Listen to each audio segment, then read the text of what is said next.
Thank you for attending this breakout session. This session is filled with powerful information to help improve your health and empower you. Radio Free 102.3 KJLH. We are you. Hello, everyone. Hello, ladies. It's Ade Lamar here with the Steve Harvey Morning Show. Welcome to our 21st annual KJLH Women's Health Expo. If I know you've been plopping around on this website getting all the great information and you stopped right here because this is where you're supposed to be right now. This information is so important. I'm so excited to have two of the creme de la creme experts to talk to us. We've been chatting so much about COVID. That is what our theme this year is about, your health through the lens of COVID. Well, we're coming out of it. It seems like we're doing really well as far as, at this point, California being the lowest case rates in the country. That's big news for us. That's big, and we're really excited about that. That means more things are opening. But are we moving too soon? Everybody wants to know what's happening, what's next after we've been through this pandemic. A lot of folks have been shaken up. We all have been shaken up. So we decided to have two of the best people to come in and chat about this, two experts. And my very first guest, I'm so happy that she's here all the way from, let's see, or is it Harvard? You're all coming all the way from Harvard with us? Oh, yes, I love this. I love this. She is the professor of epidemiology. This word kills me every time. Yep. Epidemiology. Say it for me. Epidemiology. Epidemiology. Yeah. Epidemiology at Harvard, the School of Public Health. And we are so excited that you're here because we're looking for answers. Everyone's trying to figure out what's happening. Should we get vaccinated? Where do we start, in your opinion? Where do we start? Fantastic. Well, I've put together some slides that talk about some of the most recent data, both around statistics around COVID, as well as where we are in terms of the vaccine. So maybe I could start with sharing some slides. Let's see. Perfect. And it's really an honor to be here with all of you and to be part of this important Women's Health Expo. So thank you so much for the invitation. Where are we in terms of statistics? And so first of all, there's a number of reliable resources now of information about the number of cases of COVID-19, the number of individuals who are hospitalized and deaths. The website of where I'm presenting right now is from Johns Hopkins University, and they have a very nice web platform. So if you want to take a look, you can look at both data around the globe as well as within the United States, looking at the state level. So as of yesterday, there were 32 million COVID cases that have been diagnosed throughout the United States since the pandemic began. And actually that number globally is 148 million. Unfortunately, in the United States, also more than 573,000 individuals have died of COVID-19. And again, the number globally is 3.1 million. So you can see this map here shows the hot spots around the world of the countries with the highest number of COVID-19 cases. And the United States is first. India is second. You may have heard in the news, there's a lot going on in India right now with COVID-19, and then Brazil has ranked third in terms of the total number of cases.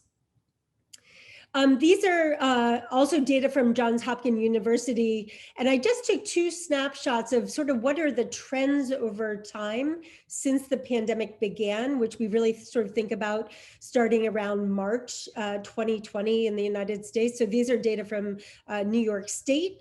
And as you can see, New York, and this is the number of deaths from COVID-19. The New York and other New England states really saw some of the first wave of this pandemic, really sharp peak that started in March and peaked out in the middle of April and then came down. And then unfortunately, we had that second wave around just after Thanksgiving. And in total in New York City, 52,000 individuals have died of COVID-19. And then I thought, since many of you are in California, that you might be interested in this information as well. So very different pattern. And I think that's what's been very important to understand with this pandemic is what's happening at any one time across the country has been very different.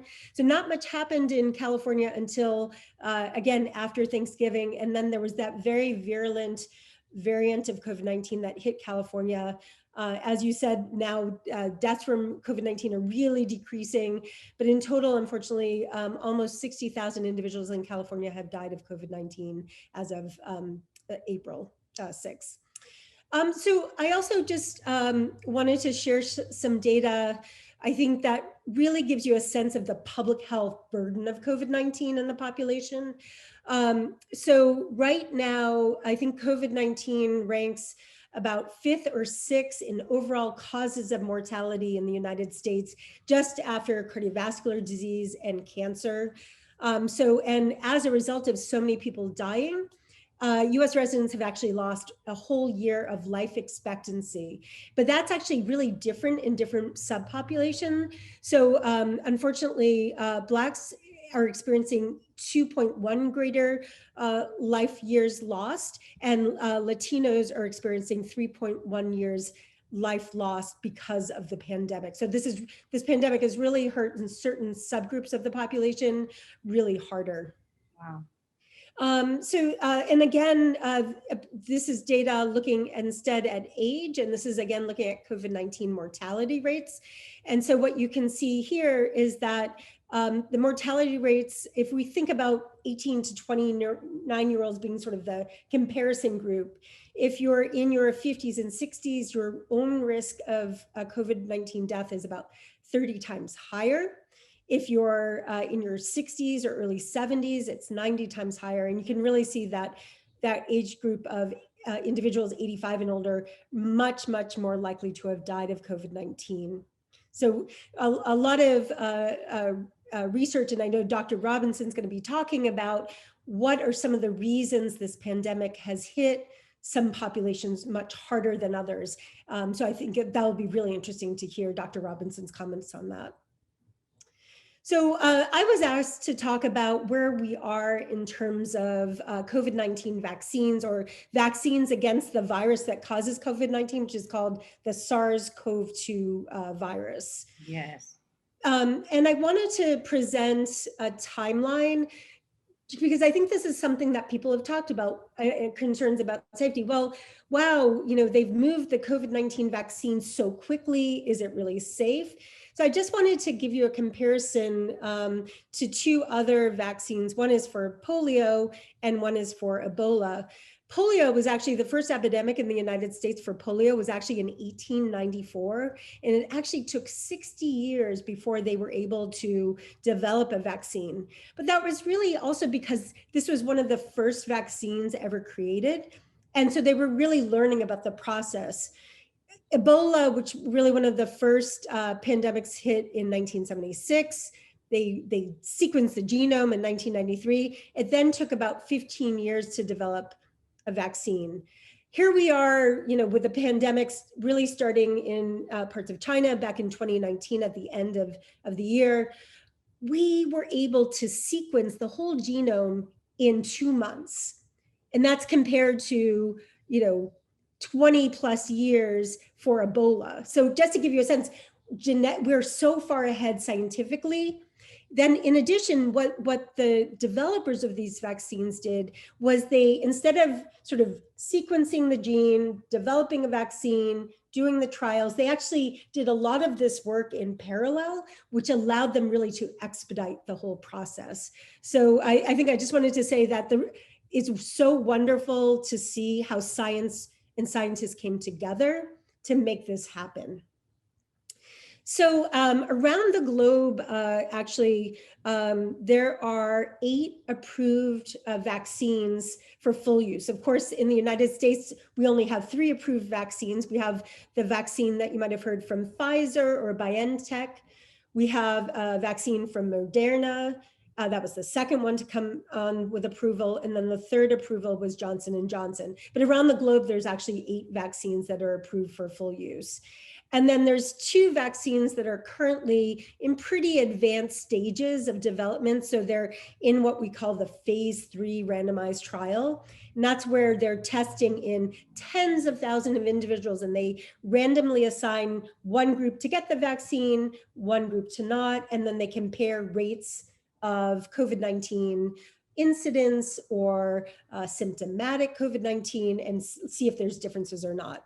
And then there's another 101 vaccines that are different stages of testing. So this has been, again, a really incredible feat to bring all of these, governments together with scientists, biotech companies, pharmaceutical companies, all working together on this.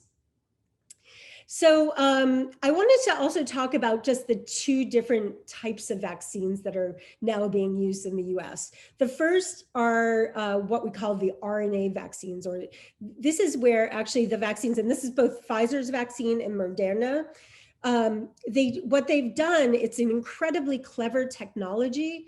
They allow for a very small piece of what's called RNA. And RNA is what makes proteins that then tells the cells, hey, keep an eye on this, develop an immune response to this, so that when you actually see real COVID-19, your immune system will be prepared. So this is the technology that's used for both of these. It really is a new technology. Some people have asked me, well, can I get COVID-19 from this? Absolutely not. This is just one very small piece of RNA that tells the cells to make an immune response, and then that RNA quickly degrades. It can never cause COVID-19 itself. The Johnson & Johnson is more of a traditional vaccine, where what they've done is to take one of the proteins, what they call the spike protein, from COVID-19. That's the protein that allows the virus to get into cells, and they put it inside another sort of engineered virus. And this is a technology that's been around for a long time. So that's the Johnson & Johnson. Both are very effective. I'll show you in a second, but I just wanted to kind of show that. So again, I thought it'd be helpful. Well, how do we know these vaccines work? Well, it goes through many different stages of testing. First, it's tested in animals, then it's tested in a very small group of individuals to make sure there's not side effects. Then it goes up, and then the final step is a large randomized trial. So this was the design of the Pfizer or BioNTech vaccine. They had 43,000 individuals who were ages 16 and older. Then the scientists randomly assigned half the group to get the vaccine and half to get a shot of something, but it was nothing in the shot, so it was a placebo. The scientists giving the vaccination didn't know who was getting the real vaccine or not. The participants themselves didn't know who was getting the vaccine or not. And that blinding is really important to make sure this is a valid study. So then they followed individuals on average about 2 months, and then looked to see who had been diagnosed with laboratory confirmed COVID-19. And I just wanted to show you what the study population looked like. About half of the population was men, half was women. This study tried to have a diverse population. So 83% were white, 9% Black or African American, 4% Asian, and 28% Hispanic or Latinx. And then they were recruiting participants across different countries as well. And just to give you a sense, the Moderna trial actually did a slightly better job at getting a really diverse population of participants. And I think that diversity is important, not only in this type of trial, but all the types of medical trials that are done. And so here's what the results actually look like. So the line in blue are those participants who were on, who just got the placebo. So they didn't have any real vaccine at all. And then the red line looks at the group that was randomized to the vaccine. And what you can see is you have a much, much higher incidence. So 162 cases occurred in the placebo group compared to the 8 cases in the vaccinated group. That then allows us to estimate the 95% effectiveness of the placebo. So it wasn't 0 in the vaccine group, but it was much, much lower than in those who didn't get the vaccine. So it was 95% effective. They also looked to see what it was similar in men and women. And then it was also similar across racial ethnic groups. So it was very, very effective. There were some side effects. Most of these resolved pretty quickly. Very, very rare side effect was 11 cases per 18 million vaccines. So 18 million vaccine doses were given, and there were only 11 cases of this most severe side effect of anaphylaxis. So I just wanted to put this table to give you kind of all three of the vaccines together, who can get it, how many shots do you need, how long do you have to wait till you're fully vaccinated, and what does that effectiveness look like?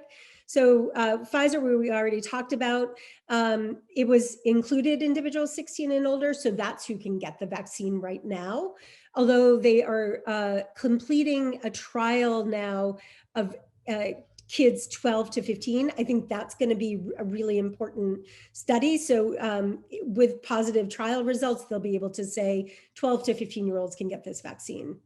2 shots given 3 weeks apart, and you're fully vaccinated after 2 weeks. And as I said, it's 95% effective overall and 100% effective against serious disease. Moderna's trial was, the age range was 18 years old. So if you're less than 18, you cannot get Moderna. They actually have, though, 2 trials that are ongoing. It's going to take a little bit of time before we see the results, though. One is focused in 12 to 17-year-olds, and another is focused on 6 months to 12 years old. A little different, there's 2 shots still, but given 4 weeks apart. You're vaccinated 2 weeks after your second shot. And then it was 94% protection against symptomatic disease, a little bit lower in that older age group. Then finally, Johnson & Johnson, again, it's who can get it is those 18 and older, only takes 1 shot though. It's also much easier to store. So there's a lot of advantages to the Johnson & Johnson shot. Because it's just 1 shot, you're actually fully vaccinated 2 weeks after that first shot. People have talked a lot about these numbers being, well, they look a little bit lower. The effectiveness, 72% overall, 86% for serious disease. How you interpret this is, it's a little hard because the Johnson & Johnson trial data was reading out at a time when a lot of surges were happening, for example, in the United States. So it's almost not quite a fair comparison. But I think 72% effectiveness, 86% for serious disease is quite good. And then finally, I just wanted to make a comment about pregnant women, because I think this is a question that women ask. Well, if I'm pregnant, is this safe for me? So the trials initially did not include pregnant women in the design of the trial. And that is common because, of course, women who are pregnant, you want to make sure the safety is there. And so there was little human data on the safety during pregnancy that was available at the time of authorization.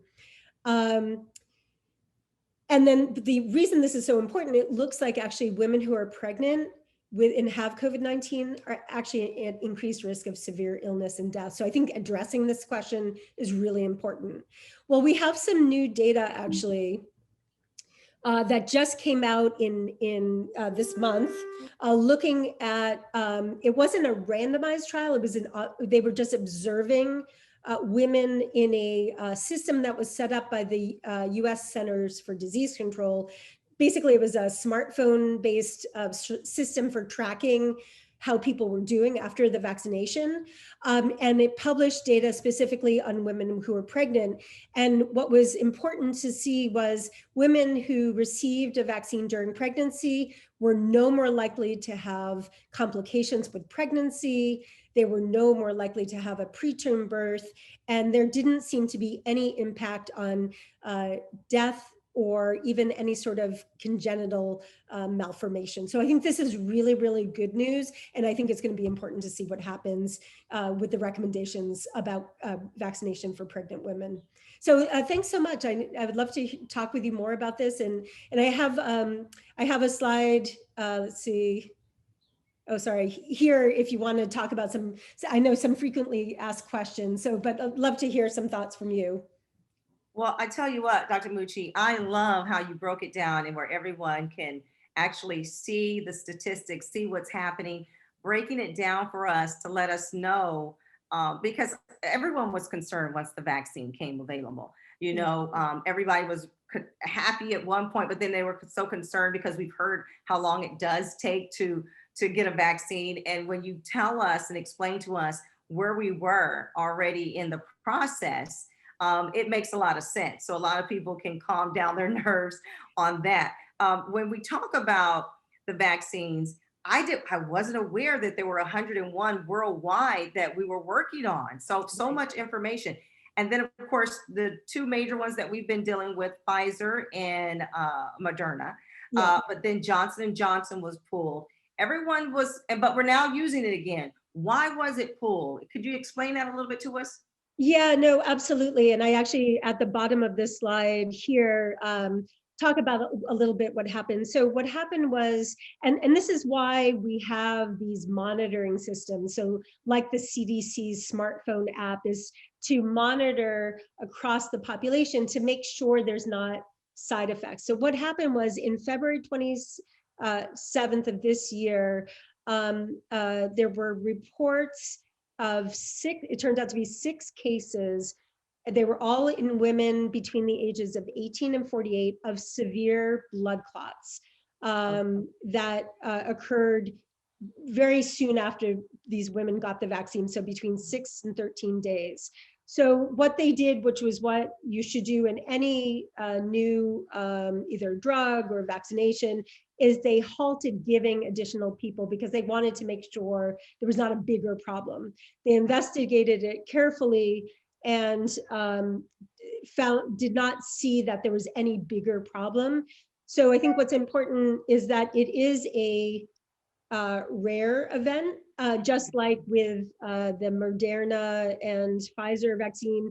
A very rare event is an anaphylaxis event, very rare. So, and just to give you a sense, women who take oral contraceptives can also be at risk of getting a blood clot. And that risk is actually higher than it is for this vaccine from Johnson & Johnson. So I think that just goes to say it's something to think about. Right. Most, given how many millions of vaccine doses have been given, very, very few women were impacted. I think the other way to think of it is most women were not impacted by this. And I think a lot of research needs to go into why is it happening, and can we figure out which women might be at greatest risk and tell them not to get the Johnson & Johnson. But I think for most people, this is a very safe and effective vaccine. Well, I think you're right, Dr. Mucci, because that's the way it is with birth control pills. The way you said, your doctor talks to you and asks you about certain things, and then they choose which one would better fit you. So that would be with the vaccine as well. Yes, exactly. Yeah, okay, I like that. I like that. Okay, so when we think about the vaccines, and we're being told to get the vaccine, but they're not really sure how long it will protect us, if there will be a booster. How long do we really know how long, or does it vary with each individual? We are all learning. And again, just to this idea, I have never seen in my whole time in epidemiology and public health, a scientific community come together in such a way and tackle a public health issue. So I think we're learning things rapidly, quickly, but also validly, if that makes sense. So I think we're still learning a lot. But right now, I think the thought is that probably it's going to be about a year of effectiveness. It depends a little bit about, I think we've talked a little bit about these variants of the virus. So basically what's happening, and this happens with viruses, they can mutate and develop new features. Again, with the virus that's happening right now in India, it seems much more able to avoid the immune system. And that is seeming why it's so infectious. And so I think we have to see, are these new variants going to make the vaccine last less than a year. And then I think the other thing that there's some very new data that suggests that if someone has a prior infection with COVID-19, it may protect them around 8 months. So I think that's another message, is that even for women who've been previously infected with COVID-19, you still should get a vaccination yourself. Your doctor will tell you there should be an amount of time you want to wait until after your initial infection before you get vaccinated, but highly, highly recommended that all people, regardless of whether they've gotten infected directly or not, should get this vaccine. Well, when we talk about the variants, it really does remind me of the flu, because each year we have to get a flu shot. Do you think that's kind of where we're going, where we're going to need a COVID shot once a year or something like that? Yeah, I think that is how experts in vaccines are thinking about this. And it might be, just as you say, just like the flu, when you get the flu vaccine, it's not against just one variant of flu. Right. Oftentimes they'll put 2 or 3 or more in that same vaccine dose. So it's probably going to be very similar to that. Okay, so this just came out, and I'm throwing this question in because the CDC has made this new guideline. You know, they're very slow to really put something as a guideline, and I understand because they don't want to pull back. But now they're saying if you've been fully vaccinated, one, we have to understand that fully vaccinated doesn't just mean your second shot. You got to wait that 2 weeks after the second shot if you're getting the Moderna or the Pfizer. Yeah. But they're saying that we can now walk outside with no mask.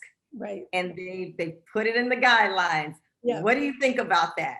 Oh gosh, I may get into hot water with my thoughts about this. Into it with you. Right. So,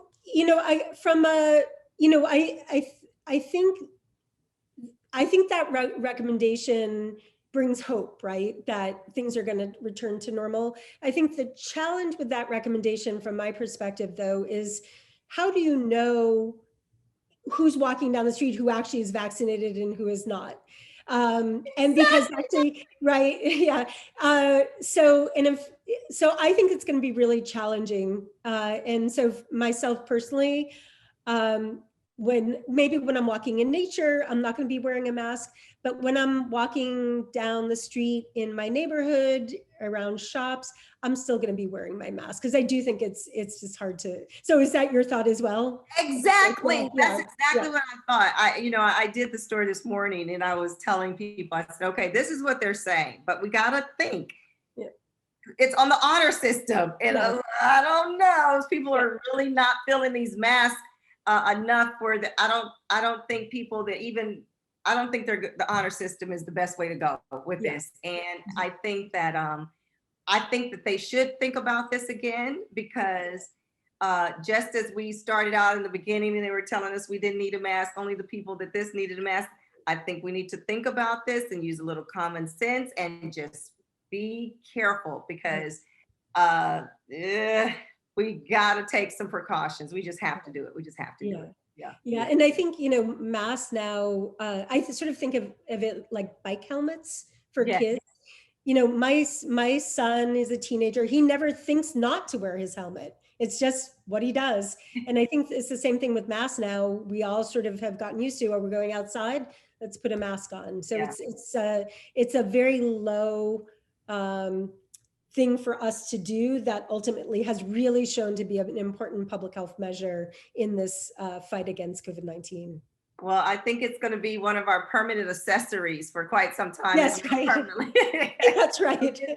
Get to it, folks. Bedazzle and do whatever you want to with your mask, but wear them. Now, as promised, I have 2 extraordinary doctors that are talking about all these things that are going on with COVID, what's happening now, and what can we expect in the next year or 2 after COVID. So I do have with me Dr. Paul Robinson, who is the director of Charles R. Drew University's Medical GIS Laboratory. And he's going to talk with us about some of the trends that's going on with COVID and the impact of the African-American community. But more importantly, what the pandemic will look like in the next couple of years. We seem to be coming out of it, but where are we and what can we expect? Dr. Robinson, thank you so much for joining us today. Okay, thank you. I'm going to discuss how COVID-19 has affected different groups in both the US and, as you can see, elsewhere, with rates that are not comparable and form health disparities. So I want to address how health disparities and COVID-19 are interacting. So first, a little background on coronavirus quickly and where it came from. So right now, there's some differences in opinion on whether it came from a lab or it came naturally from animals. But we do know that Wuhan, China has generally agreed upon as the origin of coronavirus. So we know that it's found in bats. There's some disagreement as to whether it came from bats directly to humans or passed from bats to an intermediate species and then to humans. Nevertheless, however it came from the animal kingdom, we now know that it has caused unprecedented changes in both American and world society.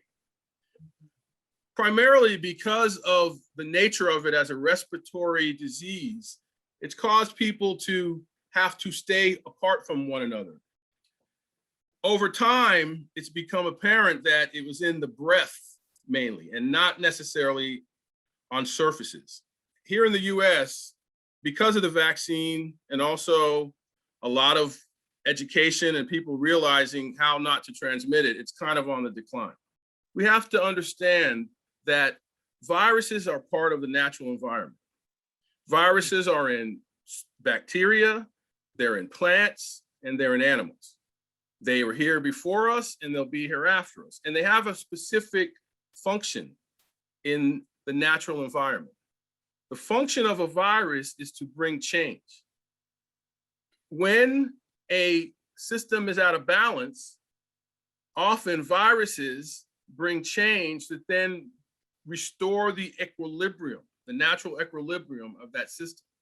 So when we couch viruses as something we're fighting wars against and as a battle, that's actually not necessarily the way that they should be looked at, because they're part of the natural ecosystem.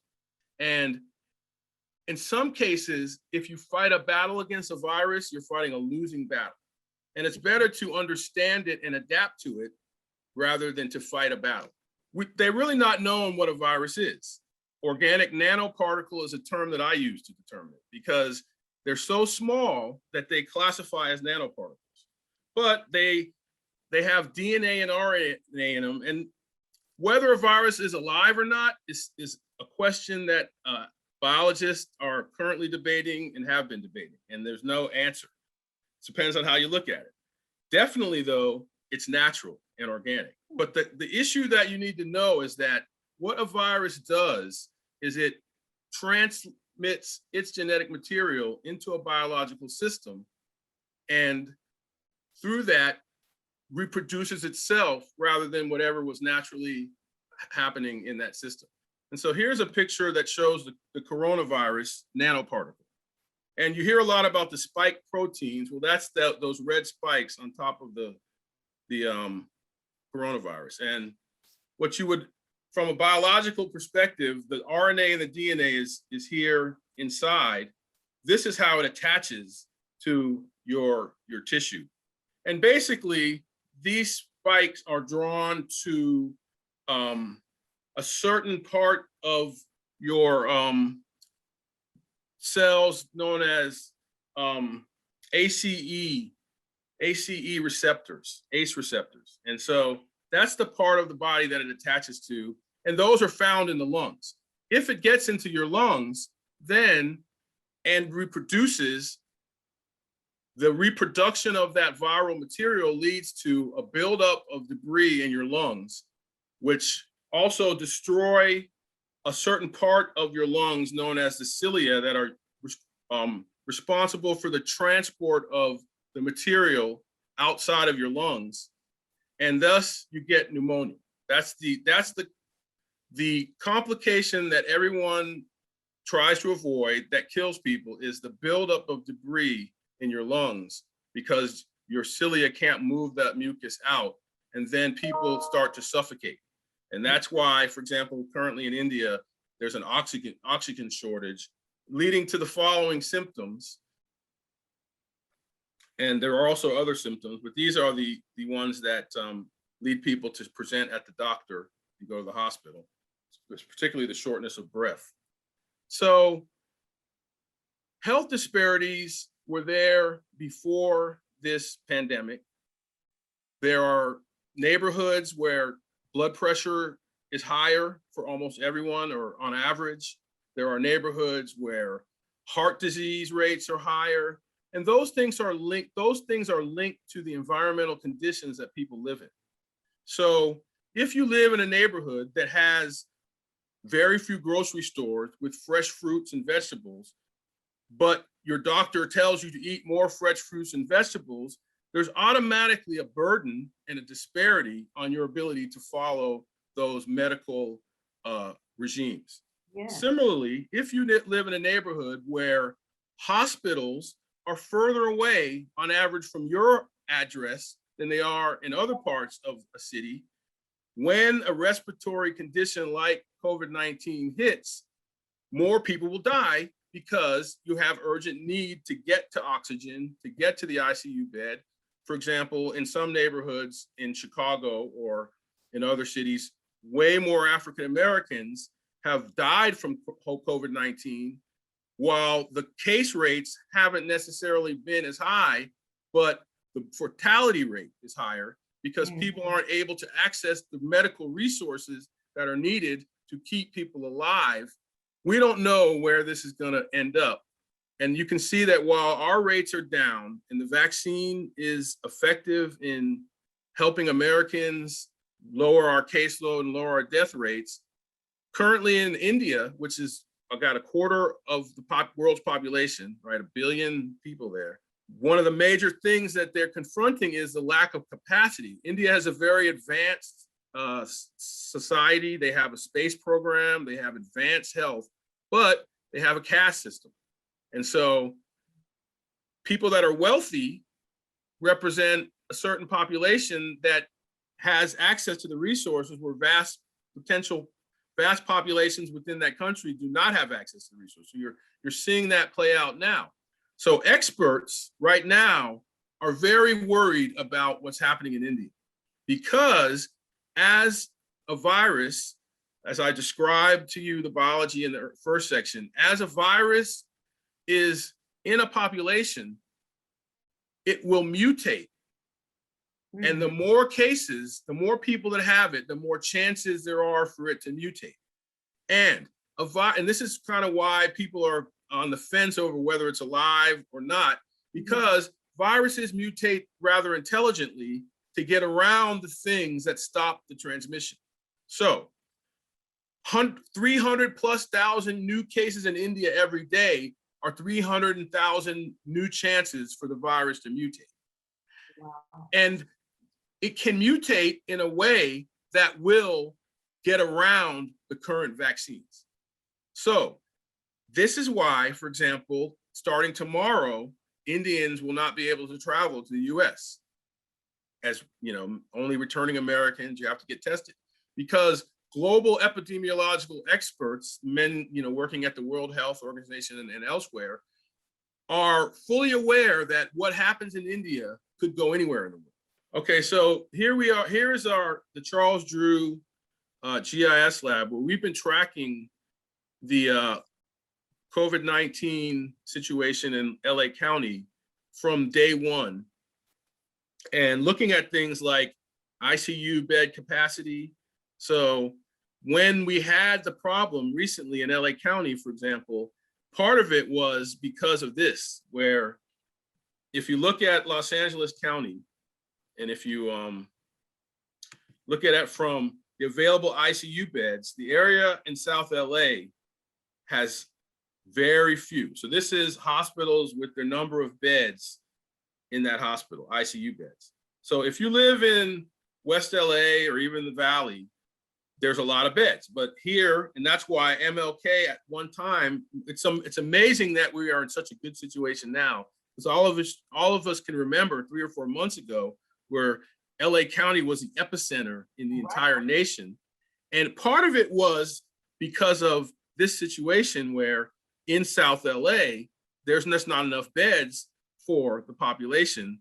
Now, if we talk about the vaccination pods, that's a situation where we've learned. And actually, vaccines have actually been gone from a situation where there was a shortage to where there's been good testing and vaccines in inner city areas of Los Angeles County. So first, I'll just show the up to about a week ago, the rates in the county. If you were to go back to a year and say, if you looked at 4/21/20, you would have thought that, and I actually have that image, but you would have thought that coronavirus was a disease of rich people that are majority white, because testing was happening here in Beverly Hills and around UCLA and other areas, and there was no testing here around South LA. But over time, the testing got equalized, and it became clear that there was a churning of COVID-19 in Southeast LA. So areas like Linwood, Compton, Southgate, Huntington Park have had the highest rates, both death rates and case rates, since pretty much the beginning of the pandemic, once they started testing everybody. The positivity rates in LA County have dropped below 1%. So of 100 people that get tested, less than one of them test positive for COVID-19 right now. So it's been a success story because it was so bad, people wanted to get vaccinated. And places like Charles Drew University, which is located right here, just south of Watts, were key in bringing vaccinations to the people. So walk-up testing was not available, and then it became available here at Drew. And then the testing centers were converted into vaccine centers. So there's been a really good, efficient effort at getting vaccines into lower income Los Angelenos in this epicenter area, which has then led to a massive reduction, whereby LA County is one of the most corona-free places in the US right now. These pandemics, because of their nature, going back to the zoonotic transfer that I've talked about originally, where as we increasingly push up against the animal kingdom, more things are going to skip. And if you remember, during the Obama administration, how many pandemics were there? We had H1N1, Ebola, Zika, we had SARS, COVID-1, the first SARS. We had many more, West Nile disease. So these zoonotic transfers, where diseases skipped from from animals to people, are likely to become more common. Wow. So that's why these changes that we're going to see are likely permanent, and they're going to lead to totally new things, which would be also a parallel with the earlier they talk about the Spanish flu of 1917 to 1919. Many things changed forever in American society after that. And we're kind of at that point now. You know, a lot of times we see the news and we're so focused on what's happening in our community, in our state, in the United States, and we're ignoring what's happening elsewhere. It's like, let them deal with it. They're in India. You showed us or explained to us why it is important for us to pay attention what's happening across the world. Why it's so important, because it could very well end up here if we aren't careful. Oh, most definitely. And that's why the international travel is something that the CDC and the World Health, they pay a lot of attention to the flows of people, because I heard that the reason that Biden put this ban starting tomorrow was because of the CDC recommendation.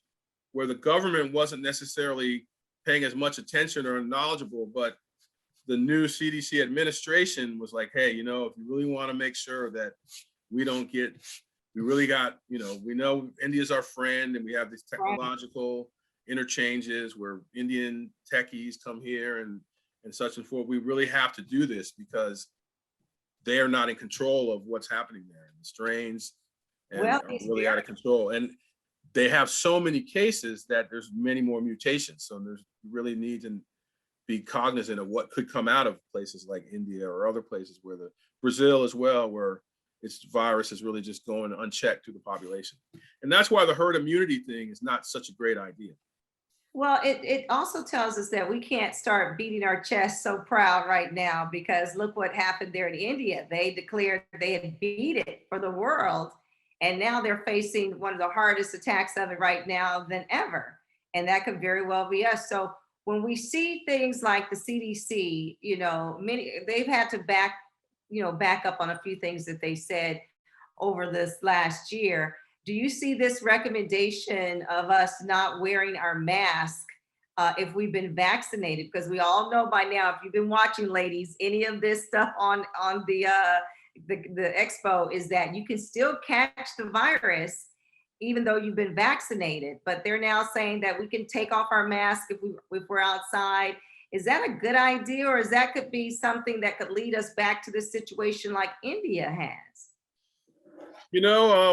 It's a good question that you bring up, because throughout the pandemic, the CDC's recommendations have not necessarily been the best advice for Americans to follow. Yeah.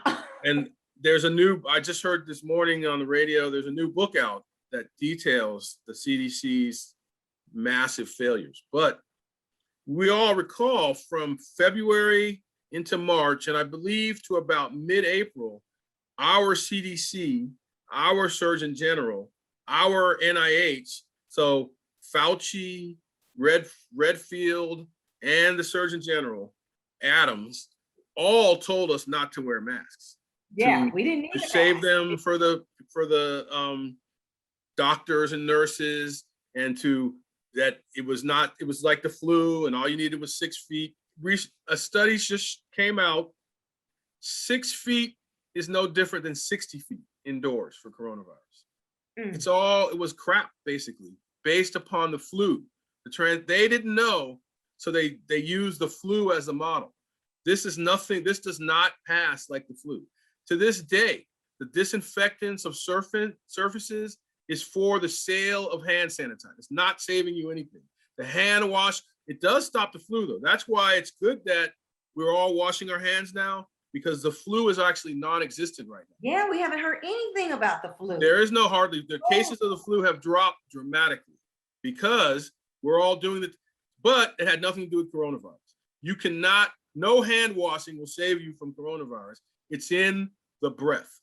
Science moves slow, but it shouldn't move that slow. They're now saying outdoor risk is minimal. That has been the case. And I, as a geographer who understands the pattern of airflow, I knew. I never walked my dog with the mask. I never wore a mask outside. It was never required to this day, because think about it. I use the analogy of bodily fluids, for example. If everyone on Earth spit on the ground at the same time, do you think you'd catch more flu? No, it's going on the ground. Nobody's got their head in the ground. If everyone breathed outside with coronavirus, if you're not right in somebody's face, you're not catching it, because the way that the air goes, it disperses. Things go out into the air. It's never been a problem outside, except for when you're really, really close. And, then it's different, right? People are all up on top of each other. But the guidelines have not necessarily been true to the transmission because they didn't know, so they used the flu as a model. Wow. And they haven't. I think they haven't owned up to it. That the fact that the CDC and the NIH were complicit in these 500,000 deaths just through poor messaging. And think about when you take that to minority communities, and you think about the vaccine. So the hesitancy that comes, the the reluctance to necessarily accept their belief, what they say as legitimate, it's with good cause, but do it with a critical perspective. Yeah. If you don't study or read a lot, find someone who does and ask them, like, what do you think about it? Because we cannot rely on the official messaging. My advice to everyone is to continue to be careful and diligent. We're in a period right now, though, where if you're vaccinated, this may not last, because if those variants from India come, it's going to be all off, bets off. But the current strains that we have seem to respond well to the vaccine. The trials prove that nobody dies. But as you point out, we need to stay vigilant, and relaxing could come back to haunt us even right now in the US. One last thing, the vaccine. Everybody's concerned about it. We are getting it in LA County. We are getting it in the state of California, but there are still people that are on the bench about it, or they're on the fence about it. They're not sure. What are you saying to us about the vaccine? Okay, well, there's definitely a hierarchy, and there's the the Pfizer is the premium one, least side effects, and it's a new technology though. The Moderna is using that same mRNA technology, so it's the second. Johnson & Johnson is using a different technology, and then there's an AstraZeneca, which is not even approved in the US. So there is actually a hierarchy, but we don't have choice usually, and any of them are better than not being vaccinated. If you're on the vaccine side of things, some people they don't get any vaccines. They don't get the flu. They don't vaccinate their kids in school. And so I'm not a health care professional will almost always tell you, just get the vaccine. It's never going to hurt you as bad as the potential disease. I've been vaccinated. I had to, because I had to do some familial responsibilities. I know that the technology they're using, they're not giving you the live culture on the Moderna and the Pfizer, as well as the Johnson & Johnson. So it's not like old vaccines. Older vaccines, they gave you a tiny piece of the disease. Mm-hmm. And for example, flu vaccines are more like that. And so I would say that knowing, and I've looked at the technology they're using, they're probably safe. The Moderna and the Pfizer and the J&J, but they're used, the Moderna and the Pfizer are probably the safest, but it's experimental, it's new. So they fake your body into thinking. They just give you a protein. They don't give you the entire vaccine. They give you enough of it to fake your body into thinking that you have it without giving it. So they just give you a portion from the DNA that tricks your body into thinking that you have it. So I will say this though, if you don't get it, you're taking a risk. Because if these variants come from other locales, they're going to find you and hit you. Because one thing that a virus does, whether it's living or not, is try to stay replicating, stay alive, stay in the cells. So as they lose, if they can't find hosts, the mutations become more aggressive to find those that are, quote, naive, immuno-naive, right? So you don't have it, your immune system doesn't know anything about it. So you will be out there. If you don't get vaccinated, you should be doubly socially distant and cautious, because you're going to be around people that may carry it and not be getting sick. And you're not going to know, but it will find you in ways that it can't really get into the lungs of the people who have some immune system protection, but it'll be more aggressive when it gets into your lungs. Hey, ladies, hit rewind, go back, write down this information. This is one you want to tell your friends about, this conversation with Dr. Robinson. what we did not know. We've learned a lot, but there's still so much more. Thank you, Dr. Robinson, so much. The Radio Free 102.3 KJLH 21st Annual Women's Health Expo, brought to you virtually by the City of Long Beach and Fresno County Black Infant Health Program.